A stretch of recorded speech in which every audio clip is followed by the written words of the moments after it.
नमः सिद्धेभ्यः।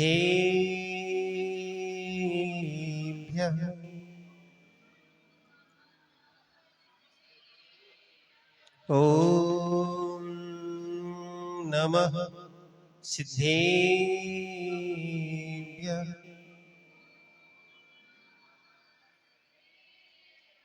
ॐ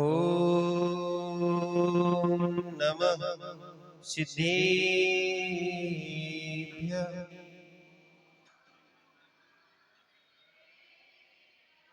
जीवमजीवं नवं जिन्वरवसेर्जीर्णिडिठं देवीन्द्रविन्द्रवन्दनं वन्दे तं सव्यदा शीर्षा। नमो हरियन्ताणं नमो सिद्धाणं नमो आयिरीयाणं नमो वैच्छायाणं नमो लोहि सव्यसाऊणम्।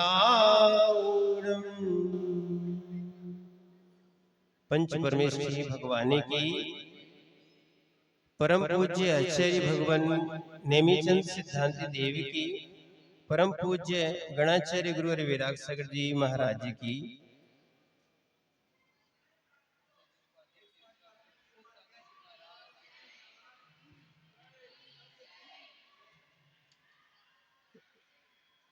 आज द्रव्य संग्रह के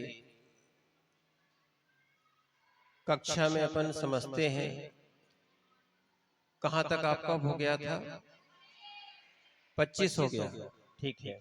अभी रिवीजन करते हैं, उसके बाद अपन इसको और अच्छे से समझने का प्रयास करते हैं।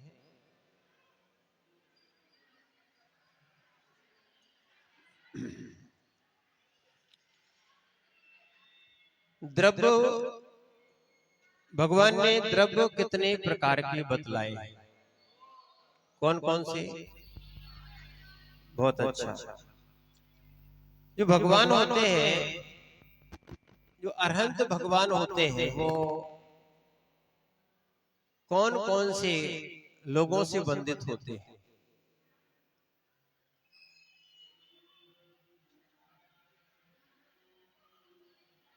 किस किस लोगों से नमस्कारणी होते हैं? बंधित यानी 100 इंद्रों से, है ना। और इसको अपन बोल सकते हैं देवेंद्र विंद वंदम वंदे तम सबदा, ठीक है ना। तो ये देवेंद्रों के द्वारा वंदित होते हैं। फिर उसके बाद 100 इंद्र कौन कौन से होते मालूम है?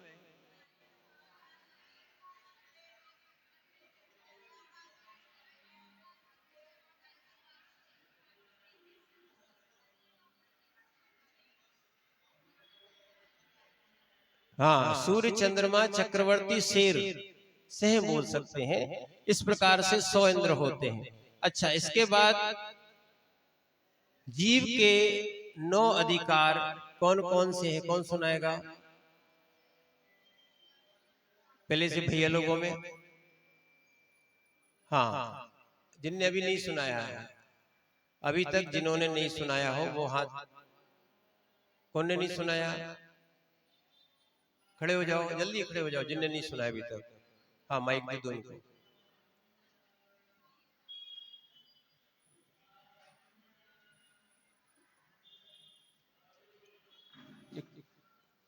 एक काम करो, ये बिना उसका दे दो माइक।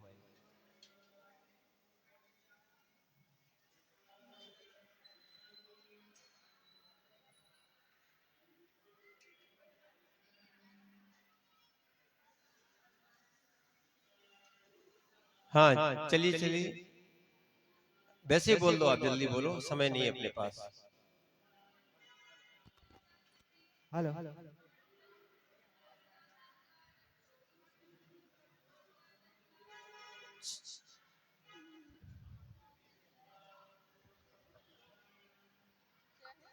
नहीं नहीं, बताना नहीं, फिर लंगड़ा बनाने की सब बात करते हैं। जीवो भोगमो अमुत्तिकता सदेह परिमाणो बोता संसार तो सिद्धो सो विश्व सोड गई। साथ में भी नहीं बोलना है आपको, कोई भजन थोड़ी गा रहे हैं अपन लोग, हेलो, ठीक है ना। हेलो, ठीक ठीक रहने दो, रहने दो। आगे जल्दी चलते हैं।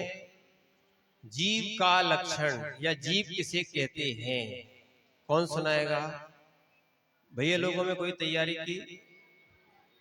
जीव किसे कहते हैं? रिदम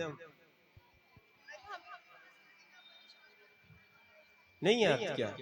गाथा में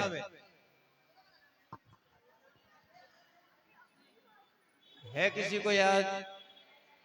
हाँ, जिन्होंने अभी तक नहीं सुनाया हो, नए वाले, हाँ जल्दी दे दो, उन्हीं को माइक दे दो।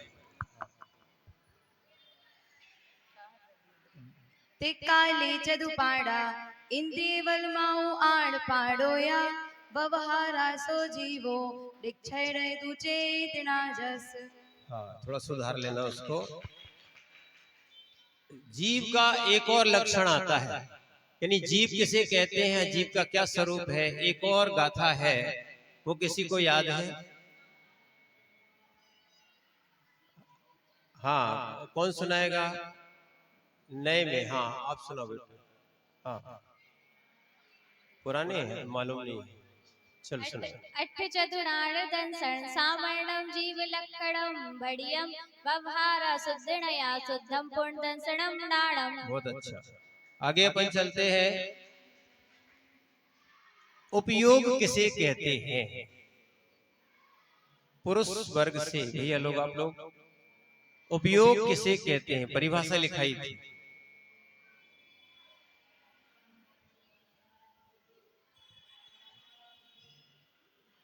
हाँ, पीछे से सुनाई जाइए। हाँ अच्छा, नहीं पीछे थे पीली वाली, ठीक, कोई दिक्कत नहीं। चैतन्य के अनुपदायी परिणाम को उपयोग कहते हैं। ठीक है, बहुत अच्छा। आगे बताते हैं, उपयोग के कितने भेद हैं? और सुनो सुनो, कितने भेद हैं पहले हिंदी में बता सकते हो और गाथा में भी बता सकते हो। हाँ भैया लोग बताओ, एक मिनट माइक ले लो ना। नमोस्तु भगवान। दो भेद होते हैं, हाँ। दर्शनोपयोग और ज्ञानोपयोग। हाँ दर्शनोपयोग के 4 भेद होते हैं। हाँ, अब कौन कौन से?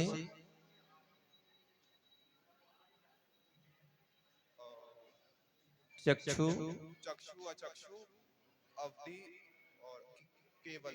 हाँ, और ज्ञानोपयोग के 8 भेद। कौन कौन से? श्रुत, केवली। जल्दी बैठ जाओ, दूसरे जन। और कौन सुनाएगा पुरुष वर्ग में से? नहीं है तो पीछे पूछ लो आप, जिनने भी नहीं सुनाया हो। हाँ, वो गुड़िया को दे दो, बीच में बैठी। हाँ खड़े हो, जल्दी खड़े हो जाओ बेटा। ये नहीं, पीछे वाली। हाँ ठीक है, कोई दिक्कत नहीं। उपयोग के दो भेद होते हैं, दर्शनोपयोग और ज्ञानोपयोग।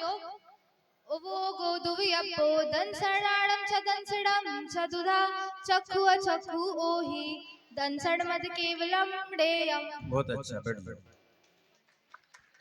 ज्ञानोपयोग के कितने भेद होते हैं? अरे हमने पूछा थोड़ी था ऐसा। इसकी गाथा कौन सुनाएगा? ज्ञानोपयोग के भेद।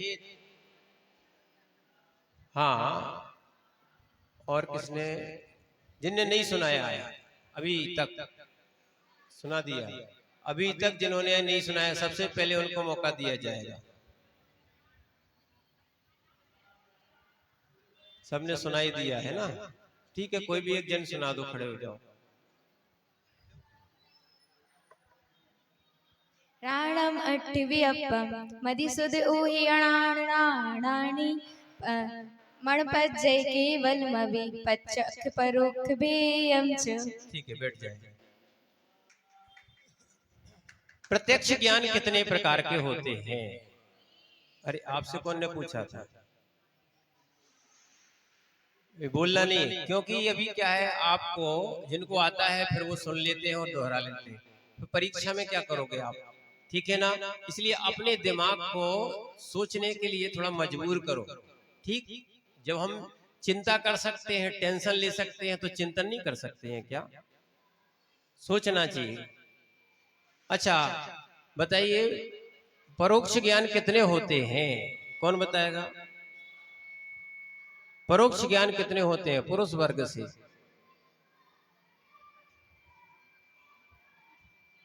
बिल्कुल सरल बात है। परोक्ष ज्ञान कितने होते हैं?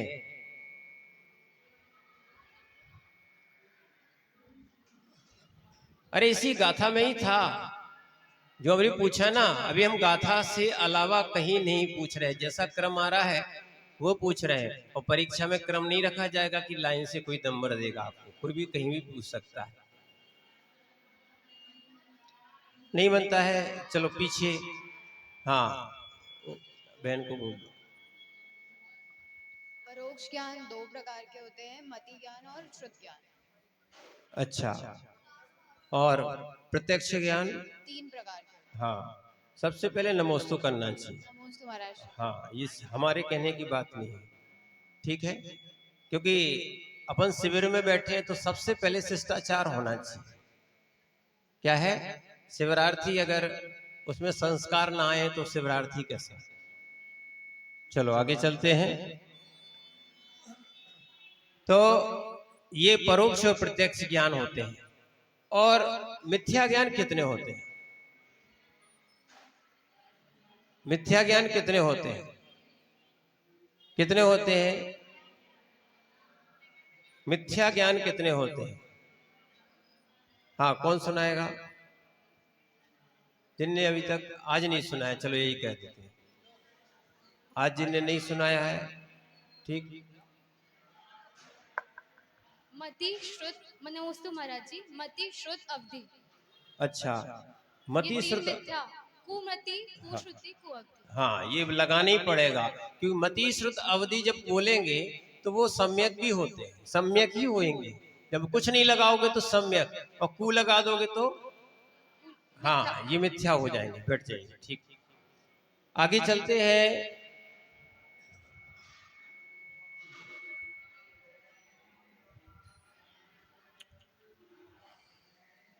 अमूर्तिक किसे कहते हैं और मूर्तिक किसे कहते हैं? अमूर्तिक कौन होता है और मूर्तिक कौन होता है? कौन सुनाएगा?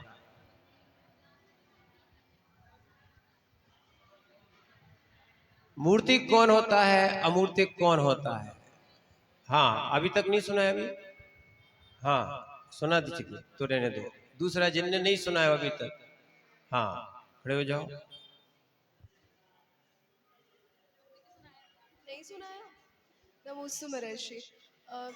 जिसमें स्पर्श रस गंध और वर्ण पाया जाता है वो मूर्तिक होता है। हाँ तो और जिसमें स्पर्श रस गंध नहीं पाया जाता वो अमूर्तिक होता है। ठीक। तो पुद्गल मूर्तिक है और बाकी 6 द्रव अमूर्तिक है। 6 द्रव अमूर्तिक है?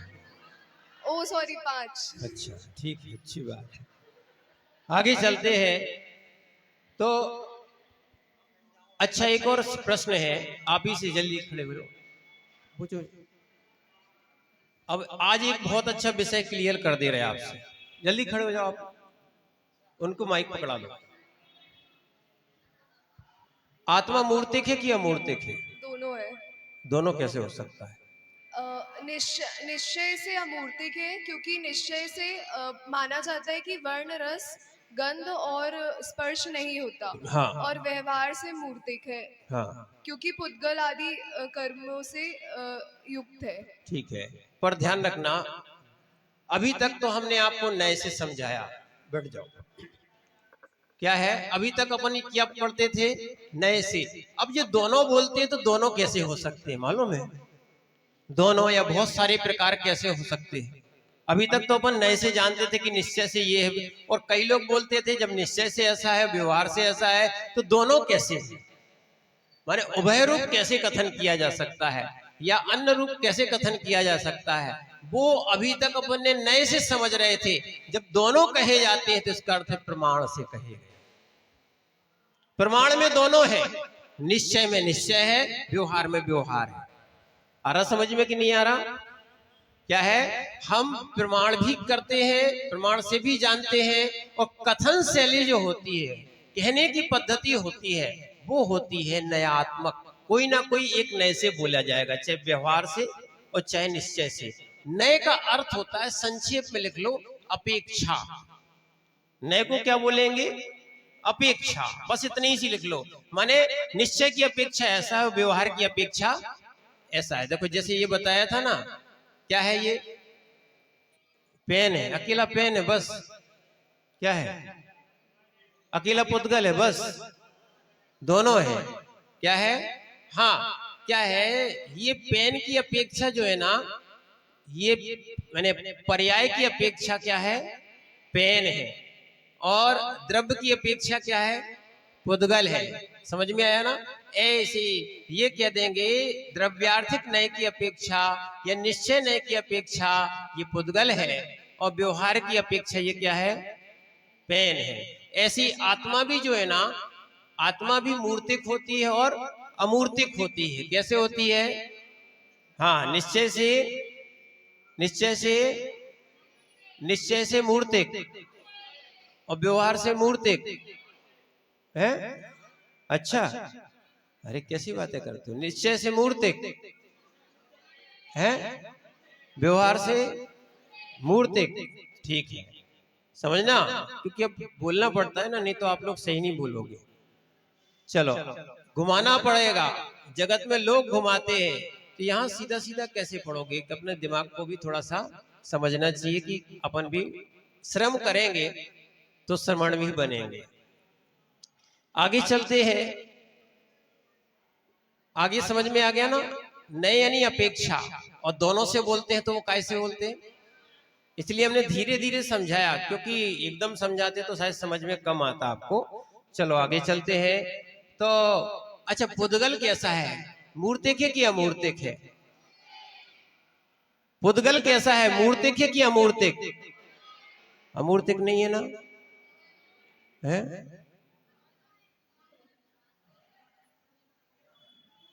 पुद्गल कैसा है? मूर्तिक है कि अमूर्तिक है? पक्का है? अच्छा, धर्म कैसा है? मूर्तिक है कि अमूर्तिक है? वो मूर्तिक नहीं है। क्यों? ध्यान रखना, संयोग नहीं होता, परिणमन नहीं होता, है ना, किसी को बंध को प्राप्त नहीं होता, इसलिए वो। अच्छा, अधर्म, आकाश और काल ये कैसे? मूर्तिक है कि अमूर्तिक है? पक्का है? ये मूर्तिक अमूर्तिक दोनों नहीं होते। ठीक, चलो आगे अपन चलते हैं। आत्मा करता है कि यानी आत्मा किस किस से करता है और किस किस से, माने व्यवहार से कैसा करता है और निश्चय से कैसा करता है? इसका कोई पहले नंबर गाथा सुनाएगा?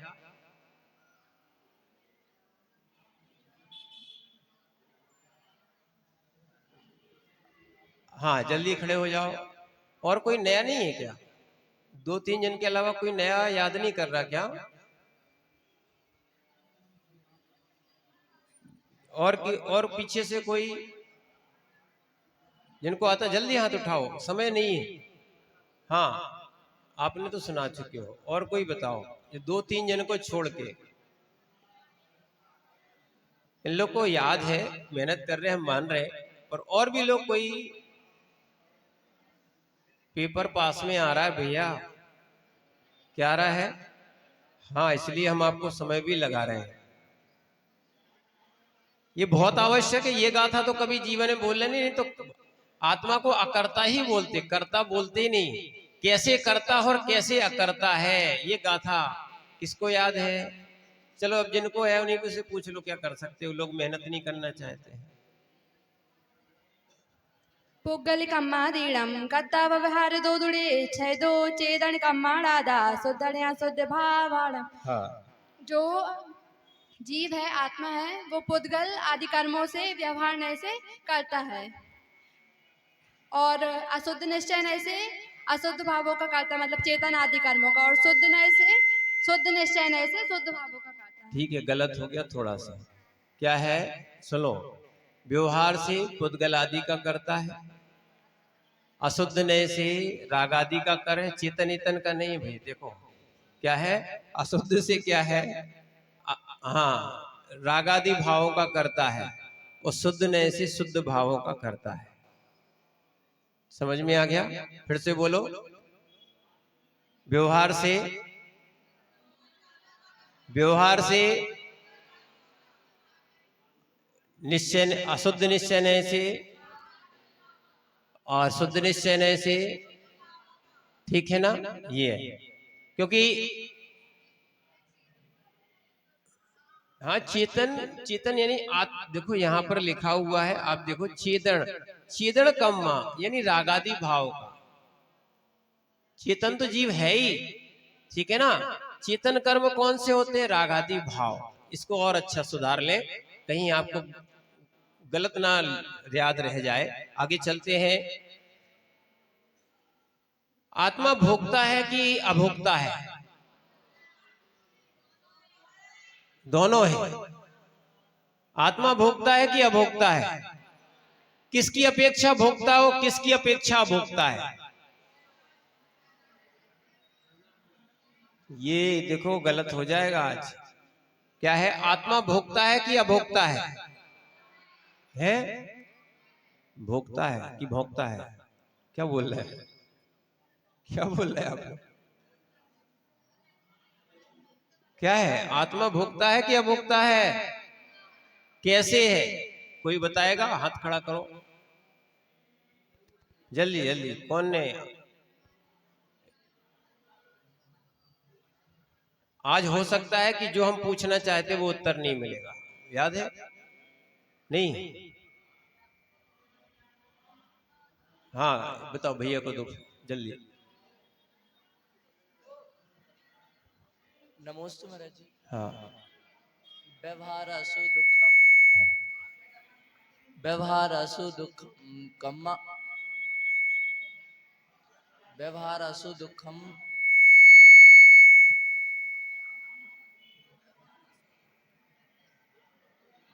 ऐसे ही बोल दो।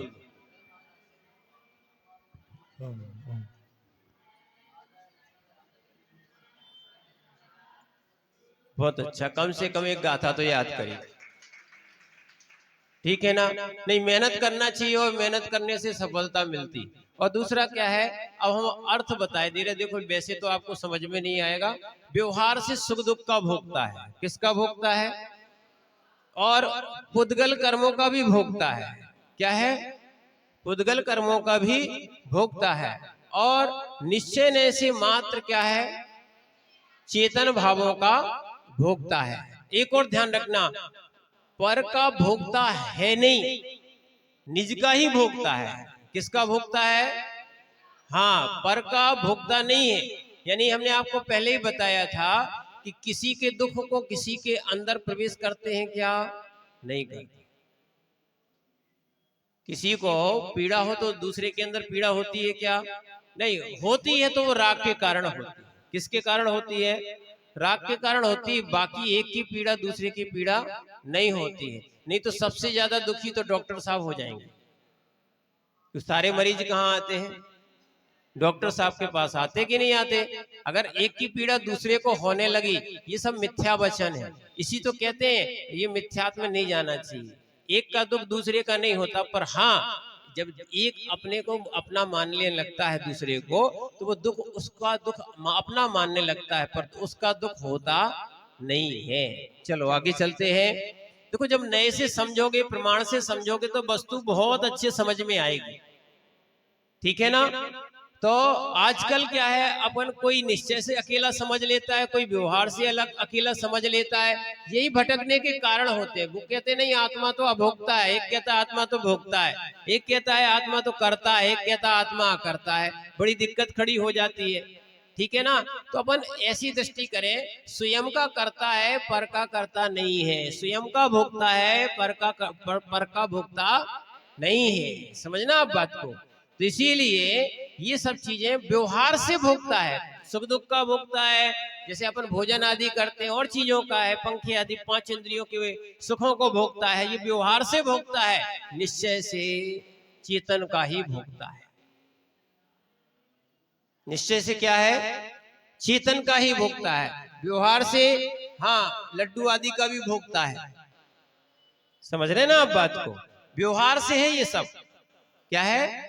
सुख दुख आदि का भोगता है। ठीक है ना? अब आगे चलते हैं। आत्मा कितने ग्राम की होती है? अच्छा, आत्मा कितनी बड़ी होती है? कितनी बड़ी होती है? बोले बड़ी ही नहीं होती आत्मा। आत्मा बड़ी नहीं होती, छोटी भी नहीं होती। आत्मा नहीं होती ना, न छोटी होती ना बड़ी होती। ऐसे ही है आत्मा। कैसी होती है? इतनी सी होती है, इतनी बड़ी होती है, कैसी होती है? कितनी होती है? अरे स्वदेह प्रमाण। कौन सी है? स्वदेह प्रमाण, शरीर के प्रमाण। जितना जिसका शरीर होता है उतनी आत्मा होती है। तो मृतक व्यक्ति के अंदर भी आत्मा उतनी बड़ी होती है क्या? अब आपने तो कह दिया कि शरीर प्रमाण होती है, तो हमने पूछ लिया कि हाँ, उसमें मृतक व्यक्ति, मृतक जीव के अंदर भी उतनी बड़ी आत्मा होती है कि नहीं होती है? क्यों नहीं होती है? हैं? अच्छा ये बताओ, आत्मा होती है कि नहीं होती है? कैसे होती है बताओ? हैं? क्या है? अमूर्तिक है, दिखती नहीं है। बहुत अच्छा है। एक ये बताओ कि बहुत सारे लोग पूछते हैं कि आत्मा होती है तो बताओ कैसे होती है। बस उनको यही बता सकते हैं, मृतक व्यक्ति के अंदर से आत्मा निकल जाती है, जिंदा व्यक्ति के अंदर आत्मा रहती है, उसके अंदर हलन चलन होता है। क्या होता है? ये नाड़ी चलती है, ये शरीर चलता है। जब तक शरीर गर्म है, ये सब चीजें हो रही है, ये क्या है? ये आत्मा होने के कारण है। ठीक है ना? और जैसे ही आत्मा निकल जाती है, ध्यान रखना, आत्मा पहले निकलती है, फिर शरीर को लोग छोड़ देते हैं। ठीक है ना? इसीलिए बहुत सारे लोग शरीर का सुख प्राप्त करना चाहते हैं, पर वास्तविकता में आत्मा का सुख प्राप्त करना चाहिए था। क्या चाहिए था? हाँ, ये आत्मा तो, शरीर तो यहीं छूट कर चला जाएगा, यहीं जला दिया जाएगा। समझ रहे ना आप बात को? और आत्मा कितनी बड़ी होती है? स्वदेह प्रमाण। आत्मा कितनी बड़ी होती है? स्वदेह प्रमाण होती है। चलो आगे चलते हैं। तो इसकी कोई गाथा सुनाएगा किसी को? हाँ, नया व्यक्ति। अच्छा, आप सुनाओगे? शिविर में हो आप? तो ठीक है, जल्दी पूछ लेते हैं, समय अपना हो रहा है। और ये तो पुराना विषय रिवीजन हो रहा है। अभी तो आगे जो कल वाला विषय है ज्यादा कठिन तो नहीं रहेगा। जल्दी सुनाइए। नमोस्तु महाराष्ट्री अणुगुणु देह प्रमाणो उपसंहारप सप्पदो चेदा असमुद्यो व्यवहारा विचरणो तो असंख्य देशोवा। बहुत अच्छा, बैठ जाए। पर ध्यान रखना, ये अपन संस्कृत नहीं पढ़ रहे, प्राकृत पढ़ रहे हैं। प्रमाण नहीं है, प्रमाण। चलो आगे चलते हैं।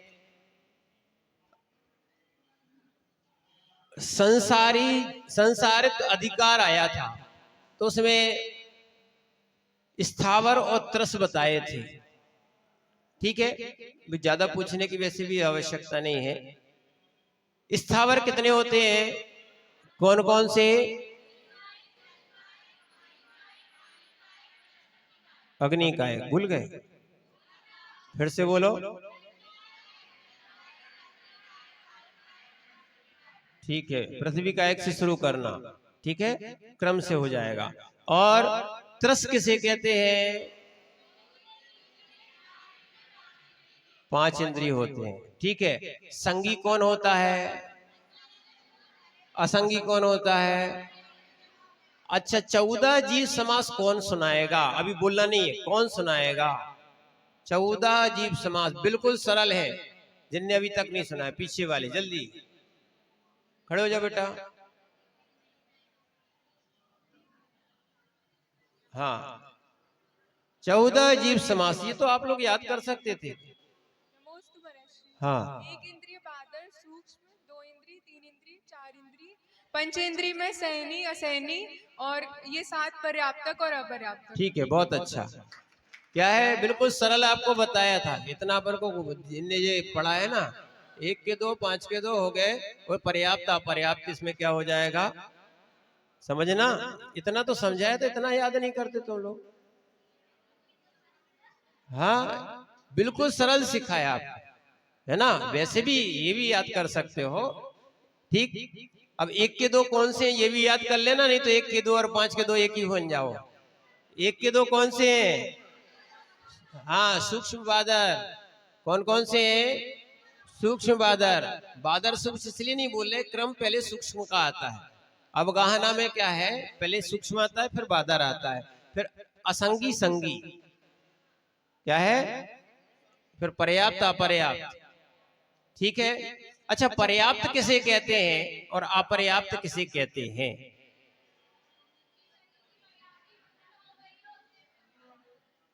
हाँ, जिसकी पर्याप्ति कितनी होती है? पर्याप्ति कितनी होती है? 6 पर्याप्ति होती है। नाम शायद याद नहीं होगी, याद है? हाँ, कौन कौन से?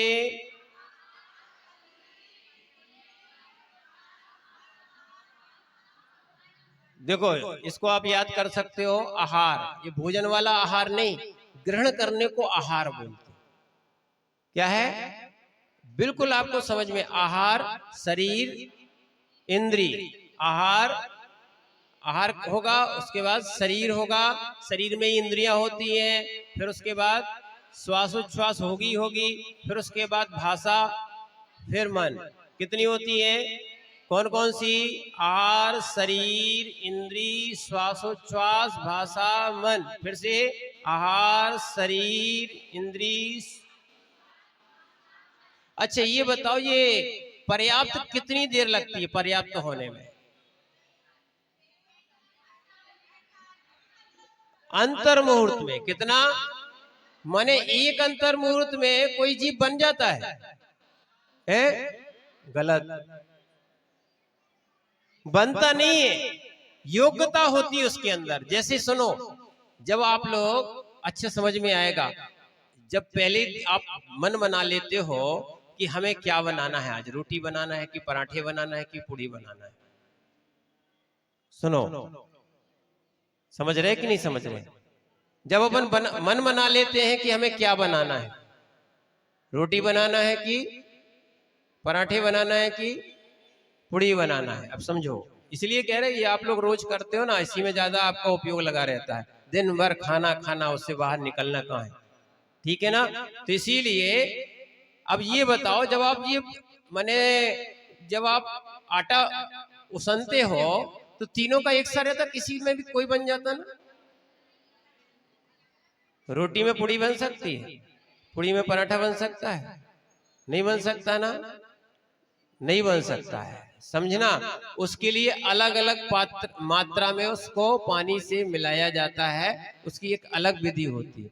ऐसे ही वो योग्यता जैसी, अब आपको ये समझाना चाहते थे, ऐसे ही पर्याप्ति माने योग्यता होती है। जैसा शरीर बनना होता है, वैसे वैसे काला गोरा पूरे अंग वाला कम अंग वाला, जैसी जैसी योग्यता होती है, वो पर्याप्त अवस्था में इनको पूर्ण करता है। मात्र अभी रोटी बनी नहीं है, अभी शरीर बना नहीं है, मात्र अंतर मुहूर्त में वहां योग्यता आई है कि ये कैसा होगा, जीव का शरीर कैसा होगा आगे चल के। माने इंद्रियां पूरी होंगी कि नहीं होंगी? अब एक इंद्रिय की पूरी होंगी क्या? नहीं होंगी। एक इंद्रिय की तो एक ही इंद्रिय होगी, दो इंद्रिय की दो इंद्रिय होगी, ठीक है। वैसी इंद्रिय वैसा शरीर, ठीक है। ऐसा थोड़ी पेड़ का शरीर जो है ना वो मनुष्य जैसा बन जाए, मनुष्य का शरीर जो कैसा बन जाए।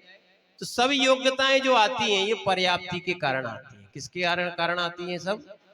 हाँ, जैसी पर्याप्ति होती है अंतर्मुहूर्त में योग्यता बन जाती है, फिर वैसा वो डेवलप होना प्रारंभ हो जाता है। आ गया समझ में? क्या है? वैसा वैसा बनना प्रारंभ हो जाता है। बहुत सारी, आटा का मात्र नहीं चलना, बहुत सारी चीजें ऐसी ही बनती हैं, उनको मालूम है क्या बनाना है, उस हिसाब से ही वो काम करते। जैसे अब ये माइक वाले भैया है, ये भी मालूम है कौन सा बटन घुमाना है कौन सा नहीं घुमाना है, क्या है। और मशीन के अंदर योग्यता है पर वो सब नहीं चल रही, जिसको चलाया जा रहा है वही चल रही। समझ रहे हैं आप बात? ऐसी योग्यता जो है ना कंपनी ने डाल के दे दी, ऐसी वो पर्याप्ति है ना वो शरीर अपने अंदर आती है, जो योग्यता हो जाती है उसका नाम होती है पर्याप्ति। और जब तक पर्याप्ति नहीं पूर्ण होती है उसको बोलते अपर्याप्त। क्या बोलते हैं? चलो आगे। तो इसीलिए अच्छा, मारगणा किसे कहते हैं और गुणस्थान किसे कहते हैं?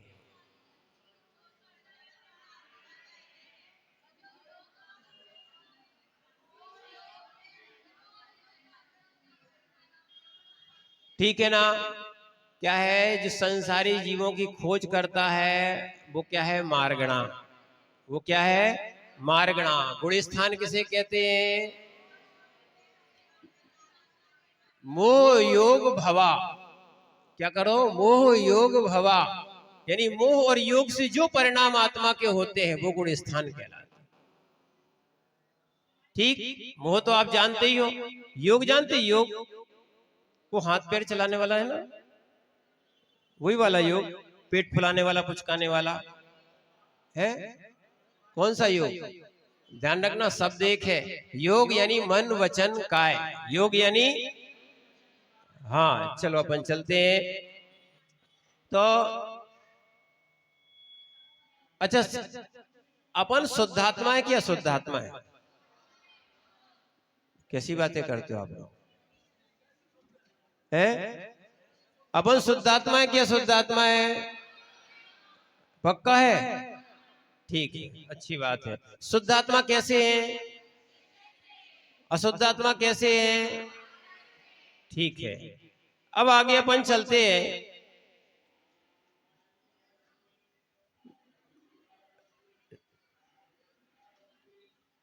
ये ऊर्ध्वगमन या सिद्धत्व अधिकार होता है, ठीक है ना? इनमें कौन कौन सी बातें आती है मालूम है क्या? कौन कौन सी है? हाँ, खड़े होकर जल्दी सुनाओ, किसको आता है? थोड़ा, वैसे ज्यादा नहीं है, अगर गाथा आती होगी तो सरल बन जाएगा। इसलिए कहते गाथा को पढ़ लोगे तो बहुत सारी हिंदी समझ में आएगी।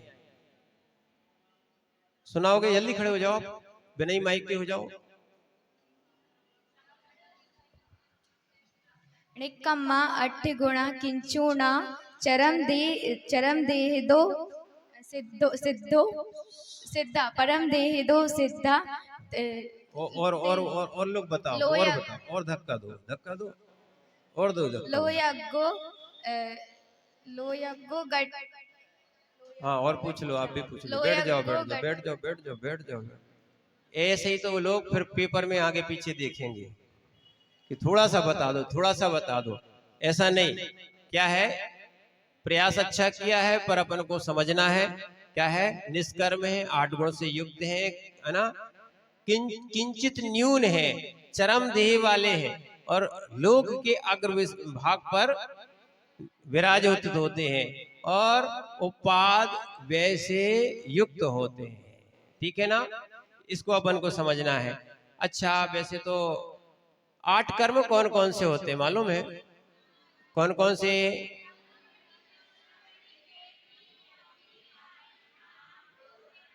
ठीक है, अच्छा आगे चलते हैं। आपकी कौन सी कथा होगी थी ये? हाँ, अजीब द्रव्य कौन कौन सी होती हैं? अजीब द्रव्य कौन कौन सी होती हैं? ठीक है ना? ये 5 प्रकार की द्रव्य कैसी होती हैं? हाँ, अब आगे बताते हैं। पुद्गल द्रव्य की 10 पर्यायें कौन कौन सी होती हैं? पुद्गल द्रव्य की विभाव व्यंजन पर्यायें कौन कौन सी होती हैं?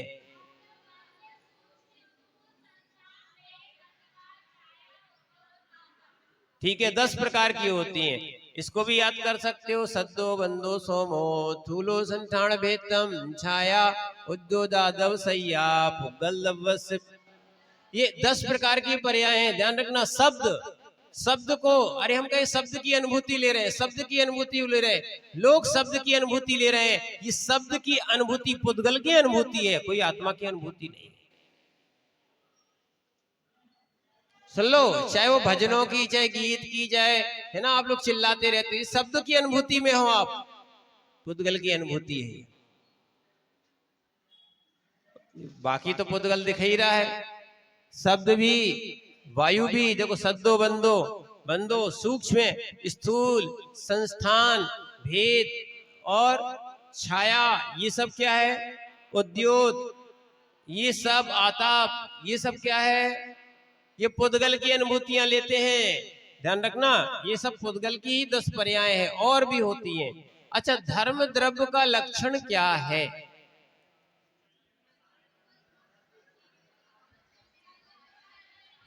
जो क्या है?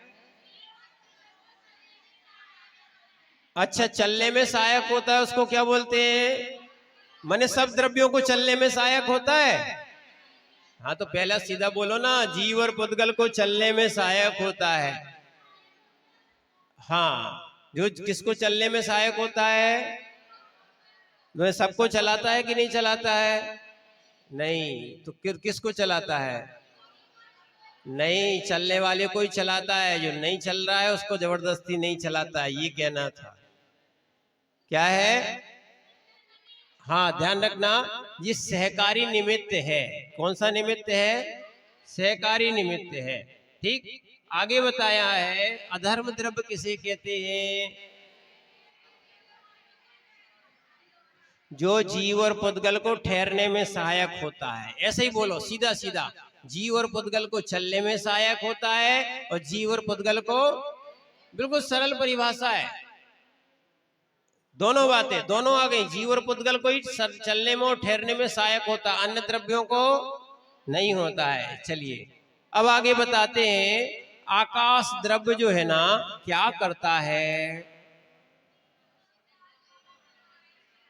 क्या करता है? जीव और पुद्गल को माने बाकी को देते ही नहीं है। इसलिए हमने बोला था, हमने मालूम था, तुक्का लगाओगे आप लोग।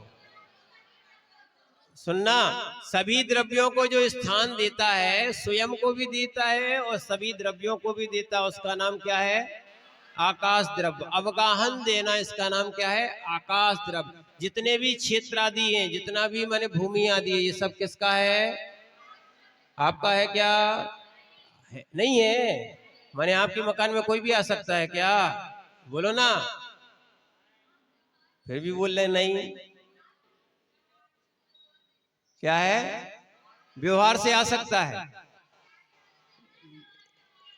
सुनो, निश्चय से तो है ही नहीं है, ये सब व्यवहार से अपन स्वामी बने हैं, उपचार से व्यवहार से स्वामी बने।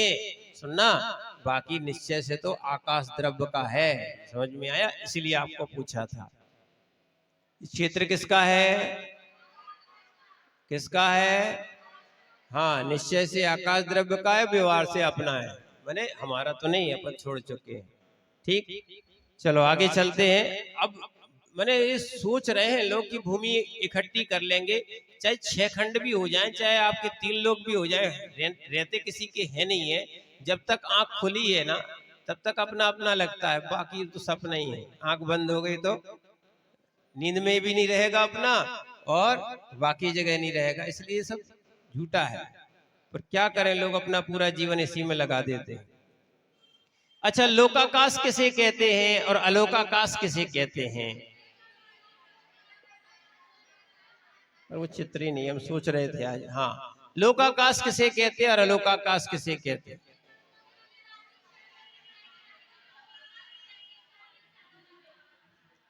ये कौन ने बता दिया तुम्हारे लिए? देखो ये हाथ दिख रहा ना, हाथ दिख रहा ना, ये मान लो लोक है। अभी हमने लोक का नक्शा यहाँ नहीं बनाया, सब जानते लोग।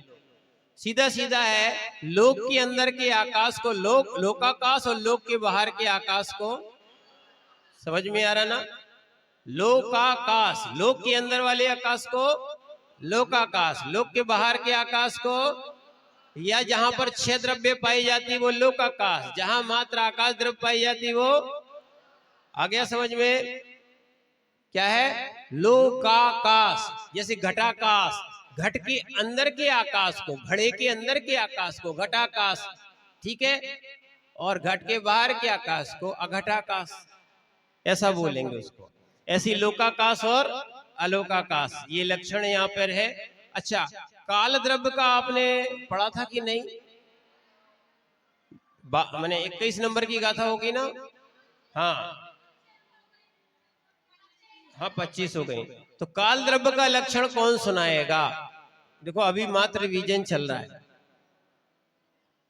काल द्रव्य का, क्योंकि आपके कोर्स में 27 गाथा तक है, यहाँ प्रथम अधिकार समाप्त हो जाएगा।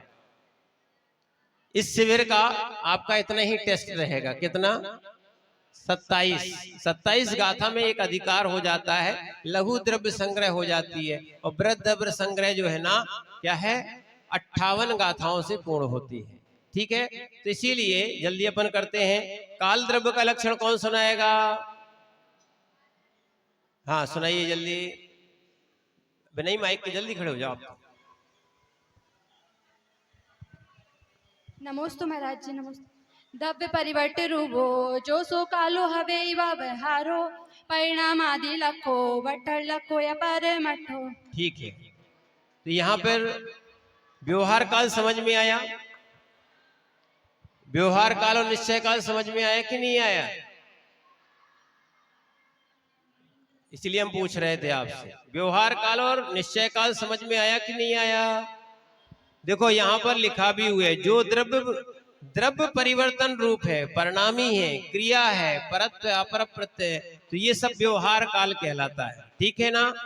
और इसको और अच्छे से समझना हो तो आपको बता दें क्या है कि जो द्रव्य का परिवर्तन होता है, द्रव्य का परिवर्तन होता है वो व्यवहार काल कहलाता है ना? और निश्चय काल जो होता है वह वर्तना उसको कहते हैं परमार्थ काल। और अच्छे समझा देते अभी। व्यवहार काल तथा निश्चय काल विस्तार रूप से वर्णन ऐसा है, जीव तथा पुद्गल परिवर्तन रूप से नूतन तथा जीर्ण पर्याय, उस पर्याय को की जो समय घटिका आदि स्थिति है वही जिसका स्वरूप है वह द्रव्य व्यवहार काल है। सुनो, जो परिणमन होता है कि नहीं, बदलती है, नए से पुराना, पुराने से नया होता है कि नहीं होता है, ठीक है, ये व्यवहार काल। और जो परिवर्तन में जो सहायक है, वर्तना हो रही है, उसको क्या बोलते हैं? निश्चय काल। उसको क्या बोलते हैं? हाँ, यानी ये कर सकते हैं यहाँ पर सो ही संस्कृत प्रावृत्त में तात्पर्य है कि द्रव्य के पर्याय से संबंधित रखने वाले जो समय है, घटिका आदि रूप है, वह व्यवहार काल है। और व्यवहार काल है, और जो इसमें जो निश्चय काल का अपने अपने उपादान कारण से स्वयं ही परिणमन को प्राप्त होती है, उसका नाम क्या है? निश्चय काल। ध्यान रखना, आपको पहले भी समझाया था, रेत का घड़ा बनता कि नहीं बनता? नहीं बनता है, ठीक है ना, क्योंकि उसमें उपादान नहीं है, ठीक है ना, उसका परिणमन नहीं होगा। उसका परिणमन होगा क्या?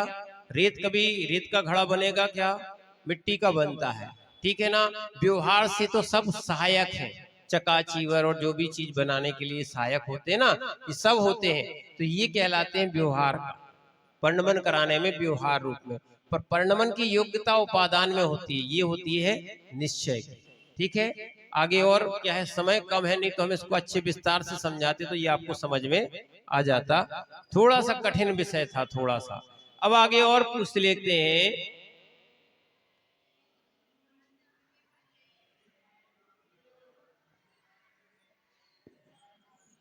काल द्रव्य के कितने प्रदेश होते हैं?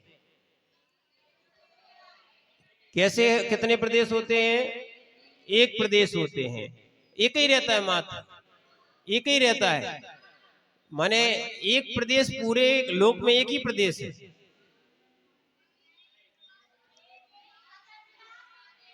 हाँ, ये बोलना है आपको। कैसे है? असंख्यात होते हैं। काल द्रव्य के कितने प्रदेश हैं? असंख्यात, पर वो इकट्ठे नहीं रहते, एक एक एक एक कैसे रहना है राशि में, रत्नों की राशि के समान। या आपने वो देखे, जैसे मान लो कि आपने कोई भी चीज है, गेहूं है, चना है, या कोई भी कंचे आदि होते, बंटे आदि होते हैं, उनको आप क्या है उसमें रख दो जार में, तो वो एक एक अलग दिखते कि नहीं दिखते ना। ऐसे ही प्रत्येक आकाश के प्रदेश पर प्रत्येक कालाणु एक एक है। क्या है? एक एक है। इसलिए आगे चलते हैं तो ऐसे ही ये समझना था काल के प्रदेश। अस्थि काय, द्रव्य कितने होते हैं और अस्थि काय कितने होते हैं?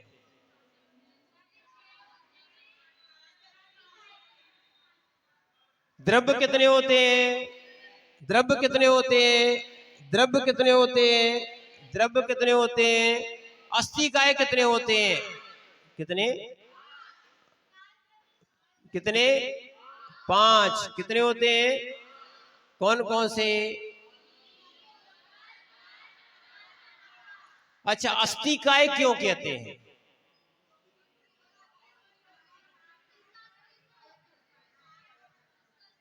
अस्तित्व तो सबका रहता है, ऐसा नहीं कहना। अस्थि माने है, सुनो सुनो, सीधा शब्द से पकड़ो।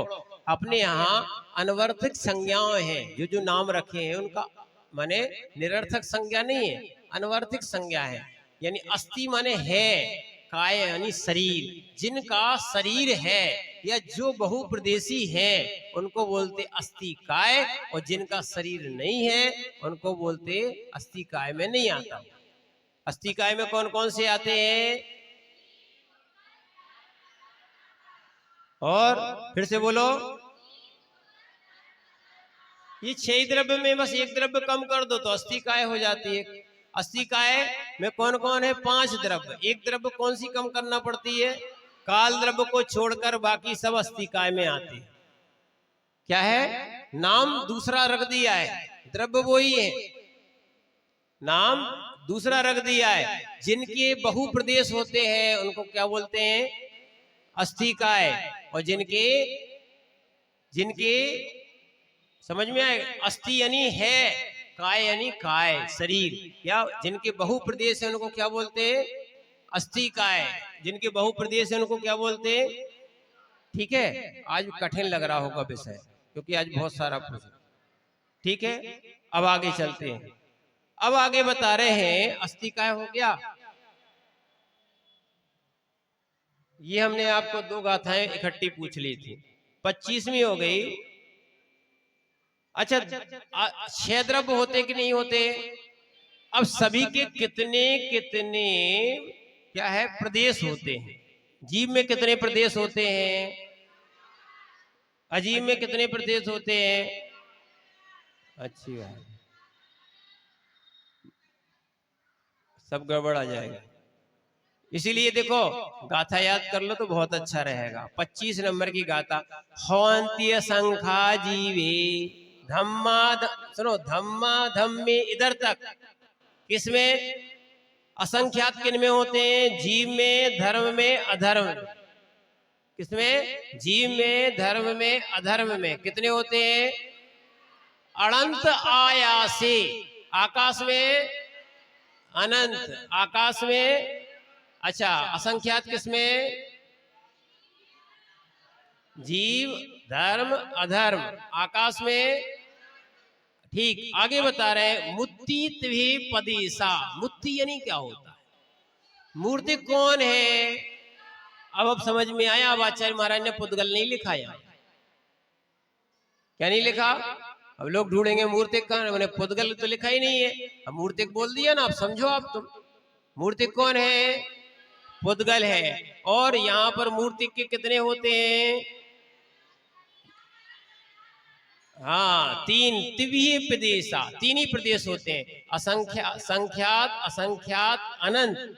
और क्या लिखे? काला से गुण तेर सो काओ। और काल द्रव्य का एक प्रदेश होता है। कितना प्रदेश होता है? ठीक, अब अपन आज चलते हैं। आज की गाथा जो है ना 26 नंबर की है और 27 नंबर की आज पढ़ाई देते हैं। ठीक है ना? अब क्या करें, आज का विषय हमें रिवीजन कराना था। नहीं होगा तो आज शाम को भैया जी एक पढ़ा देंगे। ठीक है, आप बैठे रहो भैया, किसी को नहीं बुलाओ। हाँ, ए पदेश वेणु, ए पदेश वेणु, राणा खंदप देश दो होदी। ए पदेश वेणु, राणा खंदप देश दो होदी। बहुदेशो उवियारा। अच्छा बन जाएगा, पहले पहली लाइन पढ़ियो।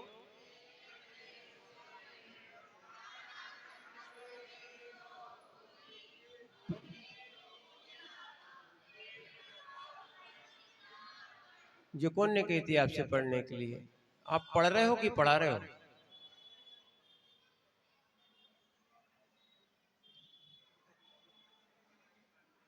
हम बोल रहे थे आगे की पढ़ो, मैंने एक लाइन पढ़ो, फिर से पढ़ो एक लाइन। जिन पे नहीं बनेगा बेचारे वो लोग परेशान होंगे। ठीक, चलो आगे।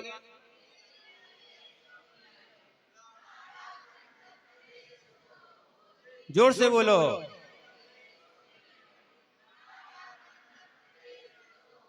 रुक जाओ एक मिनट। ए पदेश भी अणु, ए पदेश भी अणु, पढ़िए।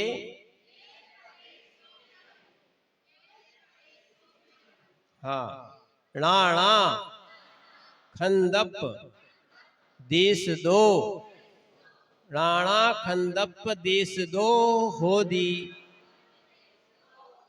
पढ़िए।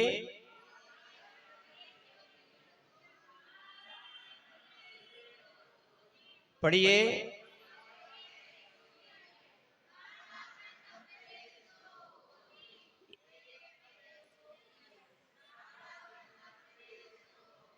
बहुदेशो उवियारा, बहुदेशो उवियारा, बहुदेशो उवियारा, बहुदेशो उवियारा।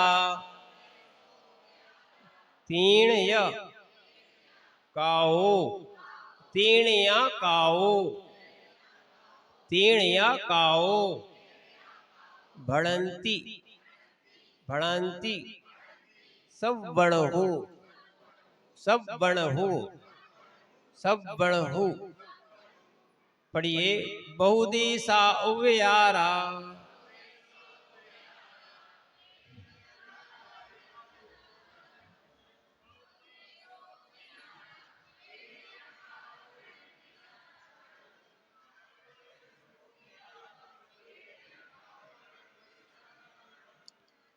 ठीक है, बन जाएगा। एक बार पूरा पढ़िए।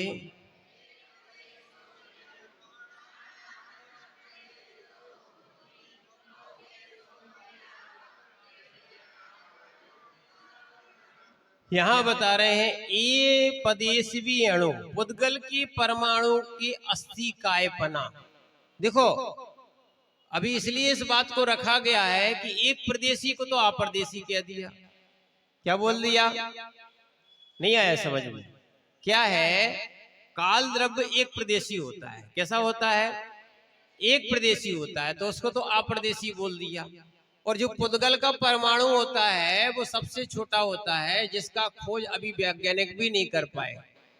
जिसको वो परमाणु बोलते हैं उसके भी भेद हो गए, न्यूट्रॉन, प्रोटॉन, इलेक्ट्रॉन, उनके भी अलग अलग भेद हो गए। जब तक भेद होते रहेंगे वो परमाणु तक नहीं पहुंच पाएंगे। जिसका भेद नहीं होता, अभेद आएगा इसमें, जो जिसका भेद नहीं होता, अभेद होता है, वो क्या कहलाता है? परमाणु। उसकी बात यहाँ पे चल रही है कि उस परमाणु को जो है ना अस्थि कायपना कैसे कह दिया। जब एक परमाणु है तो उसको अस्थि काय कैसे, उसको कैसे बहुप्रदेशी में गिन लिया?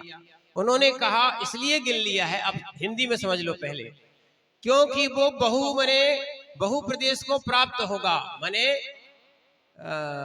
एक परमाणु जो है ना अन्य परमाणुओं से मिलकर स्कंद बनता है। क्या बनता है?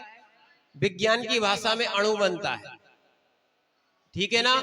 और जैन दर्शन में अणु और परमाणु एक ही होता है। स्कंद को जो स्कंद बोलते ना, विज्ञान की भाषा में अणु है।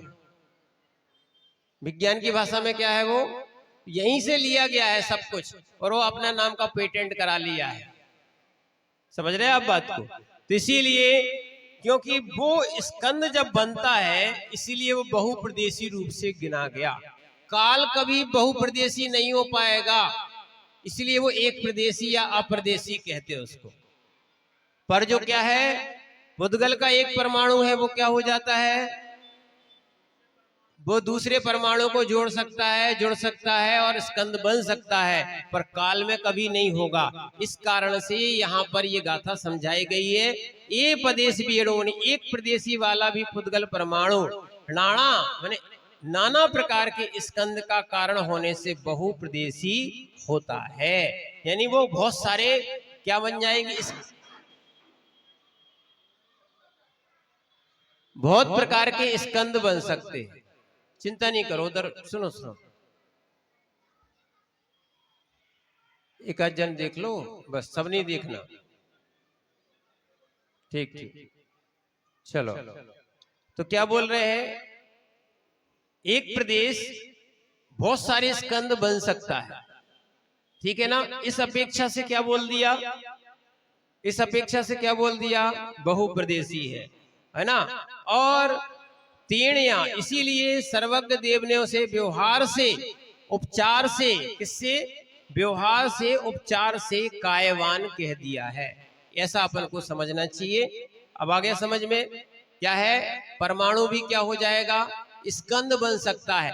इस कारण से उपचार से आ गया बात, यहाँ पे व्यवहार से उपचार से उसको क्या बोल दिया, क्या बोल दिया, बहुप्रदेशी बोल दिया, ठीक है ना। और कल प्रदेश की परिभाषा चाहे शाम को आपको भैया पढ़ा दें, कल अपना रिवीजन इसका और होगा। जो अपना समय या अपना विषय रह गया है उसको अपन थोड़ा सा पढ़ें और समझें। तो ये जब द्रव्य संग्रह, निश्चय व व्यवहार और नए और प्रमाण दोनों को अच्छे रूप से समझ में आएगी। अपन इसको समझ के बहुत सारी चीजों को समझने का प्रयास करें। ओम नमः सिद्धेभ्यः। बोले परम पूज्य 108 उपाध्याय श्री विश्व सागर जी महाराज की। जिनवाणी के ज्ञान से सूझे लोकालोक, सोवाणी मस्तक नमो सदा देत रहो दो। हे जिनवाणी भारती मातो है जपो दिन रैन, जो तेरी शरणा कहे सो पावे सुख चैन।